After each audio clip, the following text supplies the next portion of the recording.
तो गृह मंत्री अमित शाह के महाराष्ट्र दौरे के बीच बीजेपी और शिवसेना के गठबंधन के बीच दरार दिख रही है। मुख्यमंत्री एकनाथ शिंदे के सांसद बेटे श्रीकांत शिंदे ने तो अपने पद से इस्तीफा तक देने की बात कह दी है। श्रीकांत शिंदे का कहना है कि मुंबई के डोंबिवली के कई नेता अपनी स्वार्थी राजनीति के लिए गठबंधन में मुश्किलें पैदा करने की कोशिश कर रहे हैं। श्रीकांत शिंदे का कहना है कि उन्हें पद की लालसा नहीं है। गठबंधन का वरिष्ठ नेतृत्व जो भी प्रत्याशी तय करेगा वो उसका समर्थन कर देंगे। श्रीकांत शिंदे का कहना है कि अगर कोई नाराज है और गठबंधन में कोई गड़बड़ी होती है तो वो अपने पद से इस्तीफा देने के लिए तैयार हैं। श्रीकांत शिंदे के बयान के बाद विवाद बढ़ गया है। वो कह रहे हैं कि कुछ नेता ऐसे हैं जो मुश्किलें पैदा कर रहे हैं। श्रीकांत शिंदे कह रहे हैं कि अपने पद से इस्तीफा देने के लिए तैयार हूं। गठबंधन तय करेगा कि इस सीट से उम्मीदवार कौन होगा। श्रीकांत शिंदे कह रहे हैं कि कुछ नेता ऐसे हैं जो गठबंधन में समस्या पैदा कर रहे हैं। बीजेपी शिवसेना गठबंधन में क्या गांठ नजर आ रही है? तो महाराष्ट्र में आज होंगे गृह मंत्री अमित शाह। नांदेड़ में चुनावी सभा है, लेकिन उनके महाराष्ट्र पहुंचने से पहले शिवसेना के साथ गठबंधन में गांठ नजर आने लगी है और 2024 के चुनाव से पहले एक नई चुनौती के रूप में यह सामने आ रहा है। मुख्यमंत्री एकनाथ शिंदे के सांसद बेटे श्रीकांत शिंदे नाराज हैं। बात इस्तीफे तक पहुंच गई है। कह रहे हैं कि अपना पद छोड़ने के लिए तैयार हूं। वरिष्ठ नेतृत्व अब इस पर फैसला करे। मी हे स्टेटमेंट्स ऐकले, मीही पाहिलं सोशल मीडियावरती। मला वाटतं उमेदवार कोण ठरवेल हे वरिष्ठ पातळीवरती नक्कीच ठरवतील ते लोक सगळे। जो उमेदवार योग्य असेल त्याला उमेदवार देतील।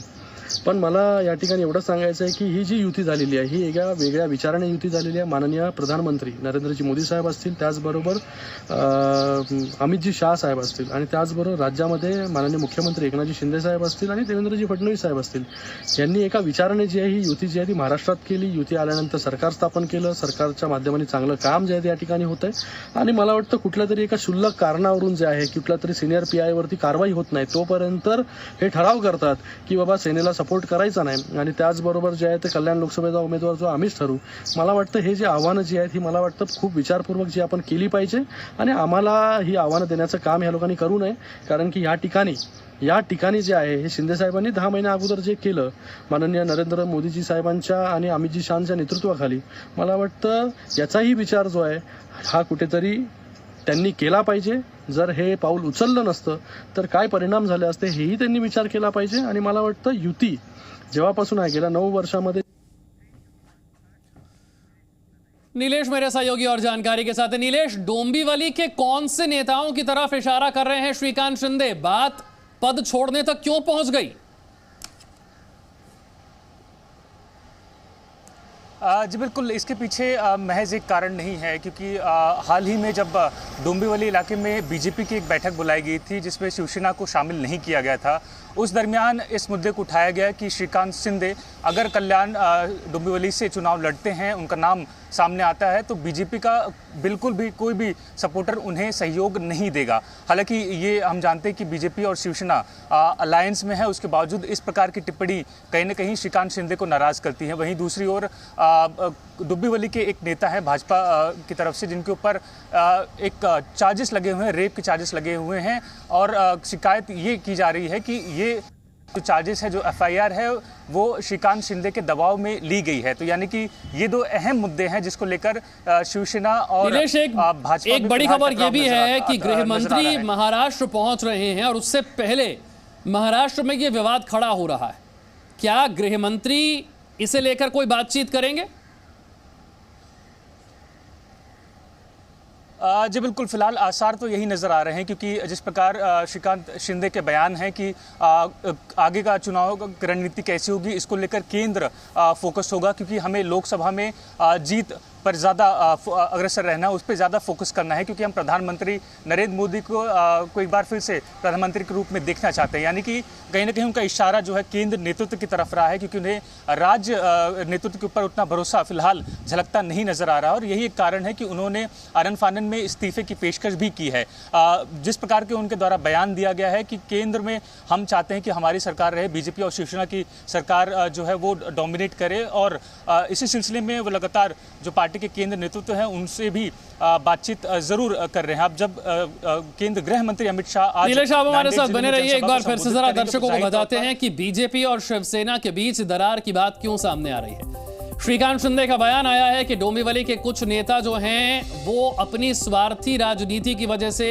गठबंधन में दिक्कतें पैदा कर रहे हैं। डोंबिवली के कुछ नेताओं पर सवाल उठा रहे हैं श्रीकांत शिंदे। वो कह रहे हैं कि कुछ नेता ऐसे हैं जो गठबंधन में बाधा डाल रहे हैं। मुझे किसी पद की लालसा नहीं है, ये मुख्यमंत्री के बेटे का बयान है। और वो ये भी कह रहे हैं कि उम्मीदवार को लेकर फैसला गठबंधन करेगा। जो भी बनेगा उम्मीदवार उसका हम समर्थन करेंगे। अपने पद से इस्तीफा देने के लिए मैं तैयार हूं। बीजेपी शिवसेना गठबंधन ही मेरा मकसद है। श्रीकांत शिंदे का यह बयान है। मुख्यमंत्री एकनाथ शिंदे के बेटे सांसद श्रीकांत शिंदे का बयान। सवाल यह है कि क्या यह बयान बीजेपी शिवसेना गठबंधन में किसी तरह की दरार की वजह बनने जा रहा है?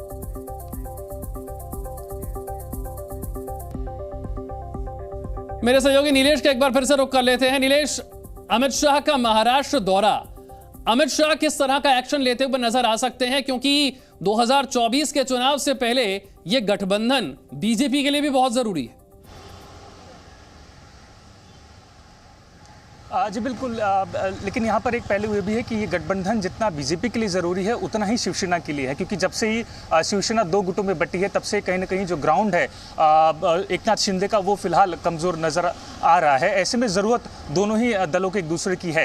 अगर हम ध्यान दें कि शुरुआती पल से, यानी कि जब से शिवसेना दो गुटों में बटी है तब से ही लगातार एकनाथ शिंदे और देवेंद्र फडणवीस अगर किसी से मुलाकात करते हैं तो वो केंद्र गृह मंत्री अमित शाह ही रहे हैं। ऐसे में आज जब उनकी मुलाकात होनी है सभी नेताओं से तो ज़रूर इस सब मुद्दे को लेकर चर्चा ज़रूर होनी है।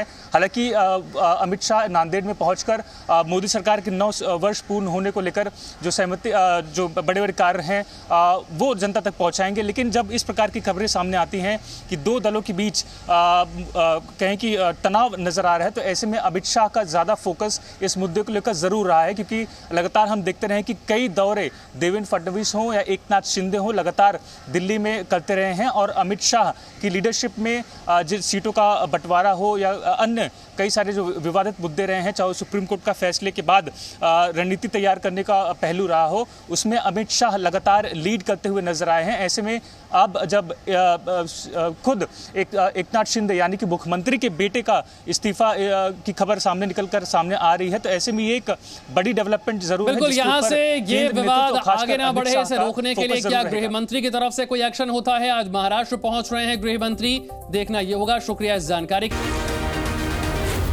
Zee News.